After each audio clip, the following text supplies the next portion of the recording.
so many things that Islam is teaching. So the people who have sense are going to see now, that Islam is the answer. And I hope, inshallah, even Muslims, that we who have been only practicing 20% of Islam, we can now realize that this is the solution. And if we don't hold on to the rope of Allah, there's not much else left out there in this world. No, I'm not worried at all. I rely on God, Allah. Sheikh, you've said a lot, and I want to get into some of the things that you've said. So I'm going to kind of get back to, in pieces, what you've just mentioned right now.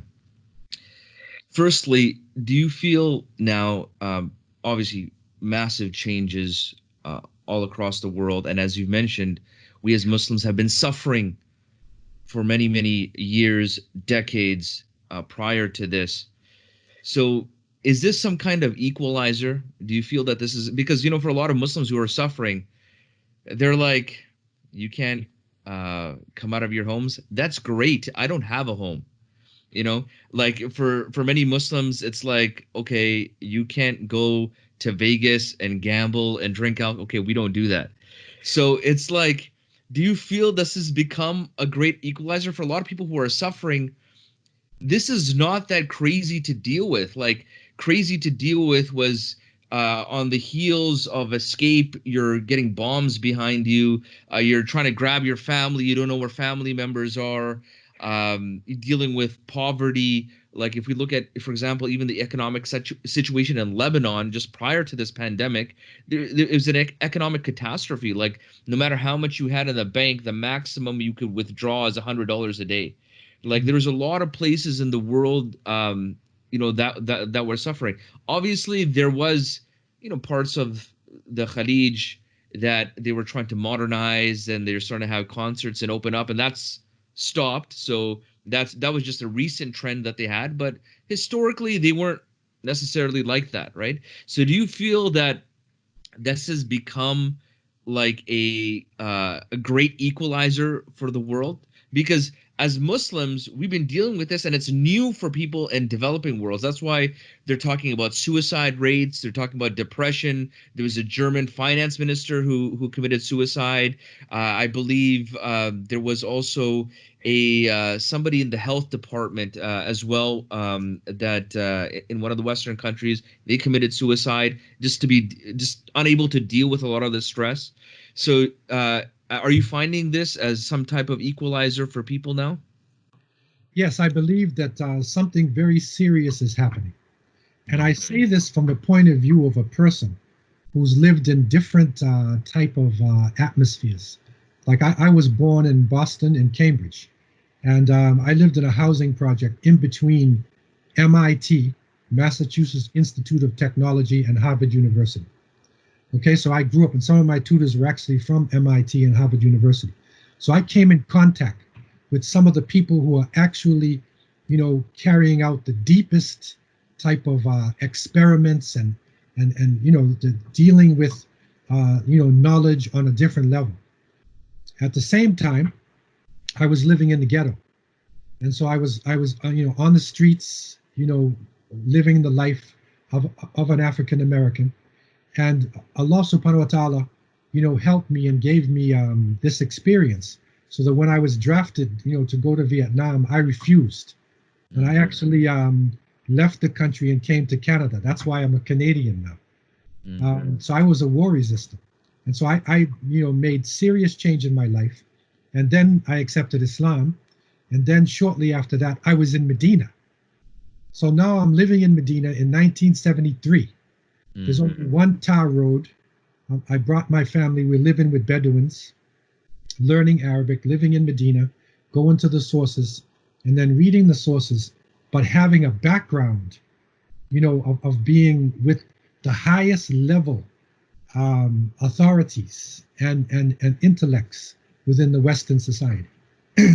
And I also had the opportunity, when I went to school, I went to Reed College, which is an experimental college in Portland, Oregon. This is where Steve Jobs went to school, the founder of Apple. So I rub shoulders with them as well. And what I'm trying to say is that when you look at the moves that are being made now, something very serious is happening. And the fact that Muslims have been attacked in so many different places and so many different Islamophobic schemes used against us, it means we must be doing something right.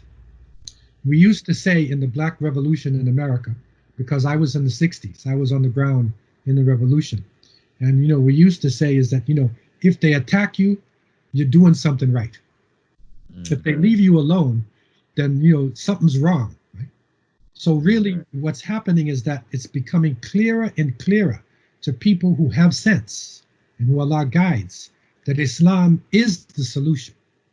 When you look outside and you see, again, the pubs closing down and the casinos closing down, and people actually having to deal with social distancing, right? And then covering their face, like wearing their niqabs now, especially in France, which is, really unbelievable because they were so much against it. But now, not shaking hands like they used to shake hands, being very selective in how they eat, right? Looking for wholesome, good food. So many things that Islam is teaching.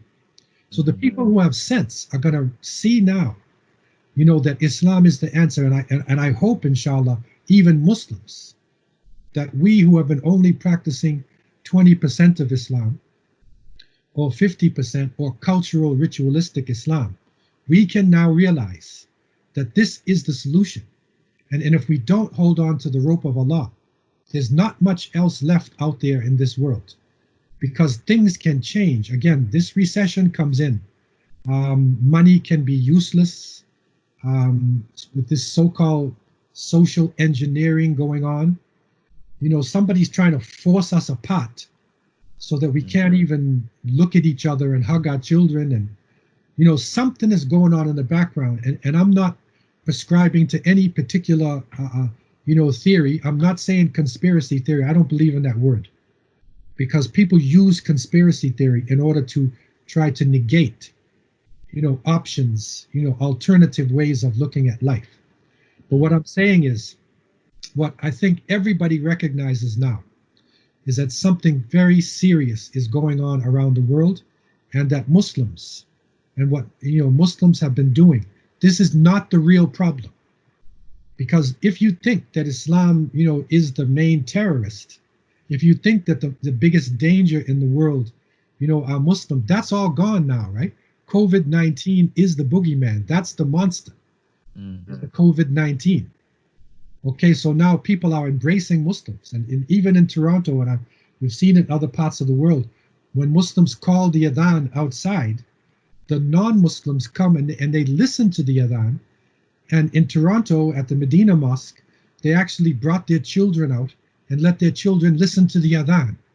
Mm. In Germany, let their children listen to the adhan. This is unprecedented, because spirituality, that there's a spiritual vacuum in Western society, which has now become international society, and Islam can fulfill this. But the reality is, are we actually practicing? And this is where I believe that this lockdown and Ramadan coming is a blessing to us. It's like a wake-up call. And we needed international wake-up calls. It has happened in the past, and this, I believe, is going to lead us to something really big. Do I feel that the New York police are providing enough protection, or do I have to have protection of my own? I look for protection from Allah.